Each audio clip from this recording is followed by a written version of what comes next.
Hello, hello. When it is Tuesday, you know, Bluetooth mode. it's the Raw Leadership Talk. We are glad today, being the fourth Tuesday of the month of August, glad to be joined with Dr. Paul Kariuki, all the way from Durban, South Africa. Again, we continue with the conversation that we've been having this month. And we want to believe that it's been very, very beneficial to you.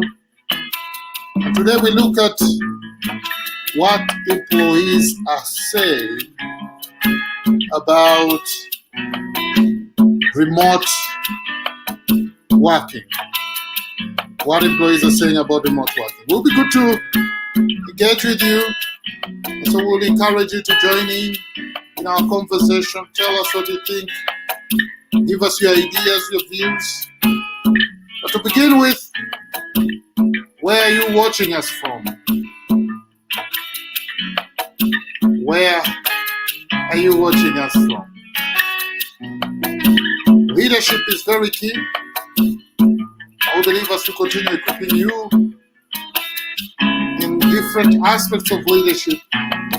You go out there and transform your world.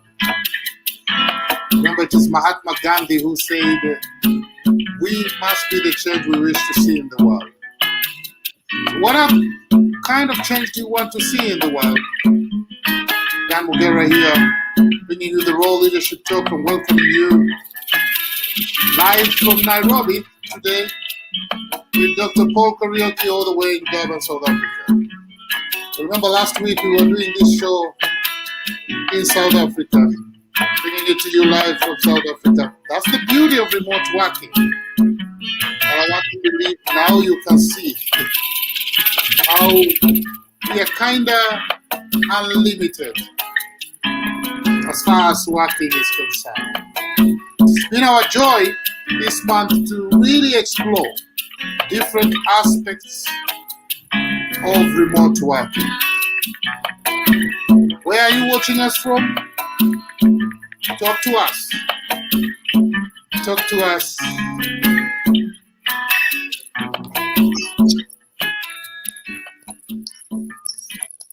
Dr. Paul, how are you? I'm winning, my brother. I'm blessed and great to be here.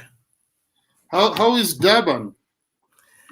Durban is nice, sunny during the day and a little bit colder in the evening, but we have just that good weather like you'd find in Mombasa. Not so cold, not so warm, just right. Wow. That's wonderful. That's wonderful. That's wonderful. I know we've been exploring different topics on the matter of remote working or hybrid working. And last week we were talking about what organizational leaders are saying about remote working. And today we are going to explore the whole idea of what employees now are saying about remote working. How has COVID-19 pandemic influenced the workplace to begin with, Dr. Paul? Yeah, thank you so much, Dan, again for having me here. And I think the context has been since the COVID-19 came onto the world and reset everything, basically everything in terms of economies, in terms of society, in terms of organizations, companies, and the works. There has been a great shift in the way people work within the world that we live in now that has been influenced many ways by creating alternatives that we never thought in the past that could have been useful for the way we work now. For example, technology has always been with us, but we never thought at any time, or it was never taken seriously that at any time it could be useful to create flexible working conditions, and employers get to understand that it does not necessarily matter to have somebody sitting on your desk. They could be right there in their house. They could be in a cafe somewhere having coffee, but they are working. And you see, so these things were always there, but I think the season had not arrived. And it took a pandemic like COVID-19 to change the entire landscape and recreate alternatives that now we are calling the new normal.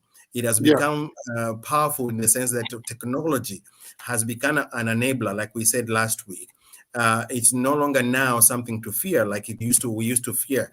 There's so many research that have been done around the issue of implications of technology, embracing technology. There were fears that it will increase unemployment. There were fears that it's going to, chuck out organizations out of the marketplace.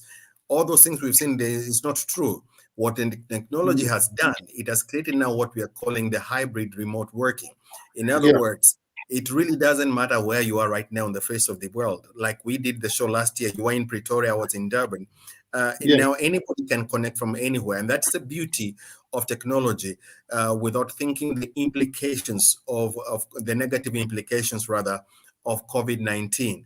But be as it may, the hybrid work now has become the way now organizations have been able to tap into the productivity of their employees and create conditions that are favorable in most ways, that they are able to work with a high level of flexibility, be able to determine the way they want to work, and has shifted organizations' HR policies, for example, that it's no more that like we used to have in the days ago that you have to do your 40-hour week. And Yes. this time around, the conversations are around outputs. Yeah. Mm. So long as you're able to do what you are supposed to do or you are contracted to do, that's it. If you do it in an hour, fine. If you do it in 15 hours, that's your baby. But now, So the in the focus, sorry to cut you short, but the focus now is more Mhm. on the productivity and the Exactly. solutions you bring on the table, as opposed Yeah. to us seeing you seated at your desk, whether Yes. you're reading your newspaper or you're working, we don't want to know, but as long as we Yeah. can see you. Exactly. And that's the Mhm. beauty of what this now remote working has actually brought into the space for those who embrace change and those who embrace productivity mixed with flexibility. It has become easier to manage because now it's my output that counts, not the number of hours, although those still are being counted. But now it's what I produce that is actually more meaningful now. So I can work from wherever, I can work in any condition from wherever I am, and still be as productive as I was in the in if it was the traditional way where people used to go and sit in a formal office and work your 8 to 5 kind of hours. So that change has actually influenced many ways how we as organizations interact with our employees and vice versa. And therefore, the conversation tonight, I think, brings it to the full circle. We saw last week what the leaders are thinking about it. And I think tonight is going to be great even to know now. Also, employees have something to say about it.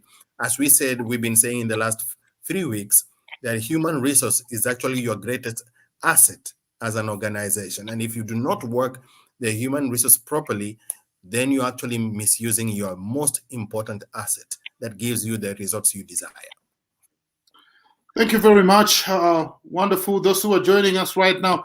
Today we are talking about what employees are saying about the idea of remote working. Dr. Paul, what are employees saying about the change that COVID-19 situation has brought? What do you think are the thoughts out there as far as employees are concerned? The first thing, Mr. Dan, is that employees are not feeling or are not sensing enough communication from their organizations in terms of how they need to prepare themselves continuously for a post-pandemic world. There is a general sense that they are actually living one day at a time, partly because there's a lot of uncertainty surrounding the future of the organizations themselves, especially if they're in the service sector where they depend on donor funding for survival, for example. And if it's in business, it depends on which sector of the business that they are in, because not all sectors are flourishing right now because of other conditions that are beyond organizations, that they are just external economic conditions that do not guarantee that profitability today will be there tomorrow. However, in the midst of that uncertainty, employees are seeking more information to be coming from the organization and from the leadership of the organization on a continuous basis. Firstly, to ease their anxiety about their worry about tomorrow. or whatever the day might be. And secondly, also to help them cope with the normal changes that is also happening around them. Remember Yeah. now, home has become workspace and workspace has become home. And Mm-hmm. all these things need to be created in a way that there is meaningful balancing from the organization's point of view to understand the context in which their employees are operating in, and that it's not everyone has an equal an equal space. You know, when you bring people to the office, at least there are conditions that are standard for everyone. Everybody's in the same place, everybody is exposed to the same conditions and the rest. Mm-hmm. But when we talk about people's homes, where they are calling a place of work, there are so many diversities in that space.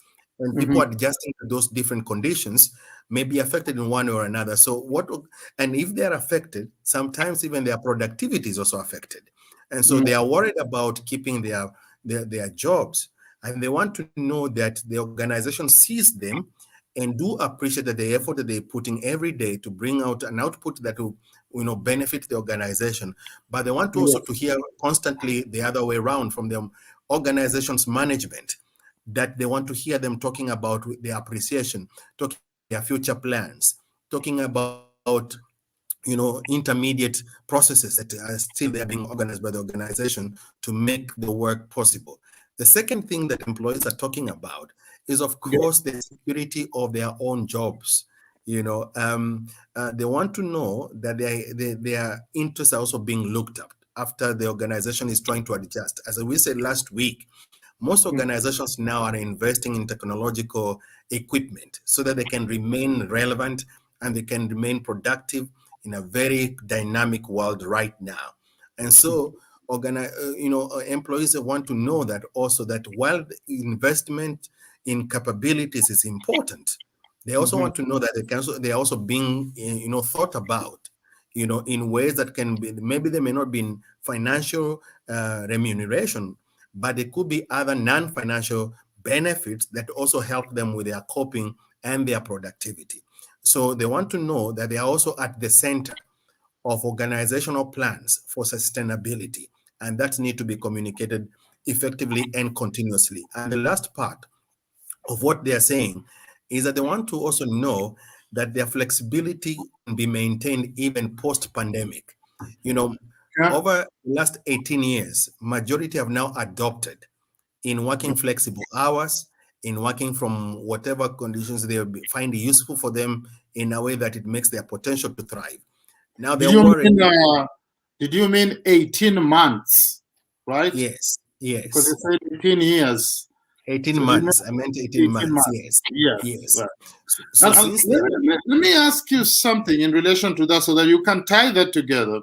The Mhm, few employees of multinational that I've interacted with, some of them are really complaining, mhm, saying that they feel their bosses are not sensitive. The demands to really, do some particular things within a short deadline are so high.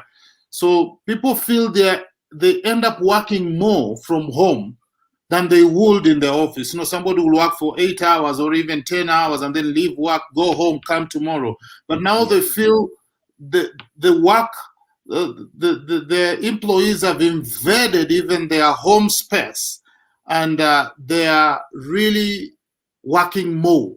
Their employers have invaded their home space and they are working more than they used to work when they were in the office. I don't know, what are your thoughts with that?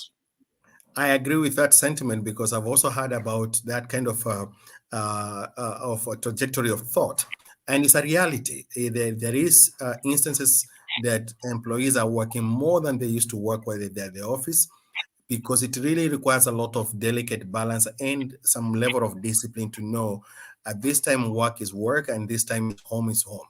And the problem is that when people are working from the same space, home is work and work is home's office, that balance kind of sometimes becomes very elusive. But that be as it may be, when leaders of organizations do insist that now employees must work more than the hours that they are allowed legally to work because they're now working but supposedly from home, then that becomes a different ballgame. It's actually a misuse of human resource. and of course, it's being very insensitive in the instance that also you don't want to get to creep into people's private space, home space, in the way that there is no healthy work-life balance, and you cannot be seen as an employer to be the contributor, yeah, of the imbalance, because ultimately what you're going to cost the health of that family, on that of employee, and of probably also even cost the family, their family member. And so I would think that would be unethical for any organizational leader to really push and ask employees to work more hours because they are supposedly working from home. It may be that they are not there physically, but they're involved in other things, because life is not just about work. We live Yes. holistic lives. Yes. Thank you very much, Paul Kiuma there said, good to see Paul live in the Raw Leadership Talk. Thank you, Paul, for tuning in. I would like to hear your ideas. What do you think about the idea of remote working? And you could be an employed person, and you've been working from home maybe most of the time for the last 18 months. What are your thoughts as far as working from home is concerned? Dr. Paul, what should they do as far as the future of remote working is concerned? What should employees do as far as the future of remote working is concerned? Great. I think there are a couple of things I would like to mention there. First is to be adaptive to the changing context. As we've been discussing the last 3 weeks, the worst thing any person can be right now is to be rigid. Today may not be like tomorrow, and today may not be like yesterday. So every day there is something that is changing in our context, and we need to be adapting all the time. Of course, it's an adaptation that is towards positivity and not an adaptation to the negative aspects of life. And so the flexibility in our mindset is very important, to be able to notice when there is a shifting season or a shifting day or a shifting week, and be able to adapt to that, so that our productivity, remember, has to remain unchanged most of the time, so that we still maintain the contractual obligations that we have with our employers.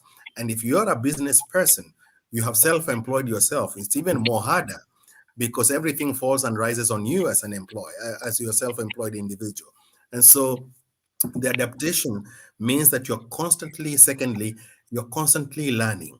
You're constantly allowing yourself to unlearn, to learn, to relearn again, because the context in which you're operating is also very dynamic. So it's very important that employees do adapt, embrace an adaptive mindset, and also adapt a learning attitude continuously. Whichever area of learning that needs to be done by a particular day, that needs to be absorbed. And thirdly is to embrace technology. Employees that are not technical savvy at the moment are not thriving. Why? Because, and we're not talking about robotics or things like that. We're Yeah. talking of things like using your cell phone to do much more than you used to do with it. Maybe it used to just only to send SMS and to receiving calls. Today it's sending emails, it's receiving fax, it's sending PDFs, everything. Your phone is your office. And so, but you have to be able to, and I know there are issues of affordability and issues of data and things like that, but that does not say that one should not be technologically savvy. You need to know what to do with what gadgets you have to make your life possible. If you don't do that, you'll be left behind, and maybe probably you'll be out of an economy, because unfortunately right now, technology is the way to go, and it's not going to go back to where we used to be. And the last bit is to ensure that you remain part of a community. The pandemic has allowed us to connect, collaborate, interact, and work as a team or in teams.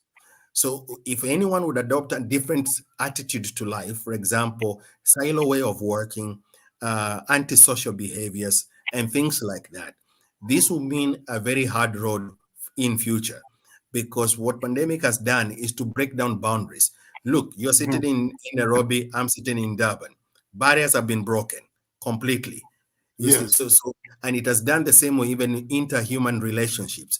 Barriers Yes. have been broken, and so there is more calling for collaboration and partnerships and working together as teams and Yeah. to make life possible. Yeah.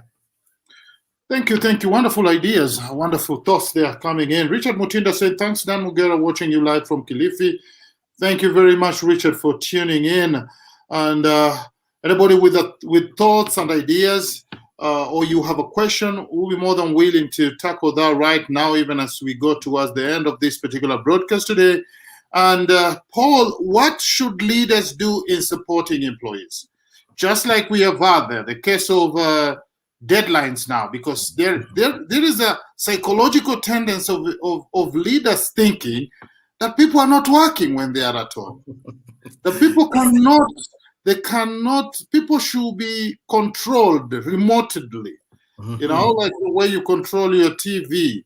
So because we are used to see people in an office, now that people are at home, we might think like people are not working. So they still clogging in, and then clogging out at a certain time. So you find people logging in and then logging out at a certain time. So what should leaders do in supporting employees? Because I guess that's a challenge on the other side.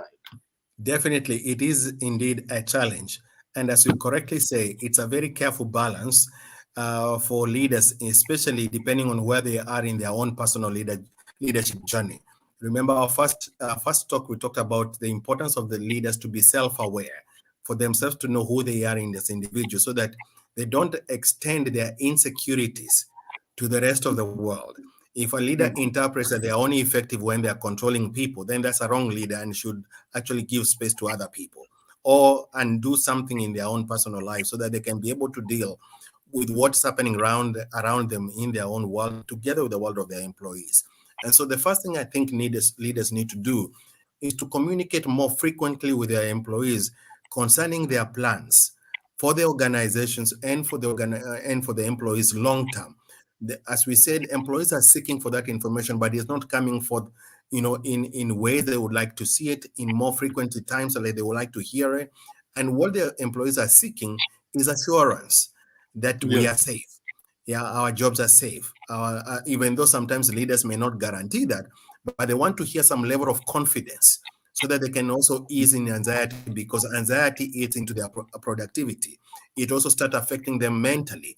And there are so many things that have been happening that are well documented around the implications of COVID-19 on people generally, not just employees. Issues of mental health have become quite significant. So leaders are now obligated to communicate to ease anxiety. And secondly, they want employees, they need to be involved in the planning processes and conceptualization of future plans. Yeah. So now we invest the cap, no longer top-down kind of a leadership style, and now we allow more flexible bottom-up kind of leadership.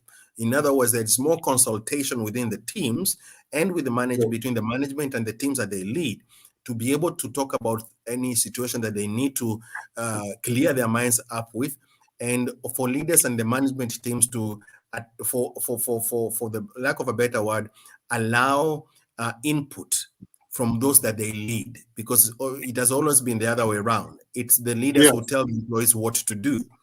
It's much scary to allow input from below that may not be necessarily aligned with the way the management wants to do things. But the benefits of doing that outweigh the fears of not doing that. And so the leaders should be able to be more approachable and allow that kind of a bottom-up input provision into their processes. The third thing is to establish, leaders need to lead by creating opportunities for wellness programs in their own organizations, however they want to determine what they will look like, because you need to look after the psychosocial well-being of your staff. And create mechanisms.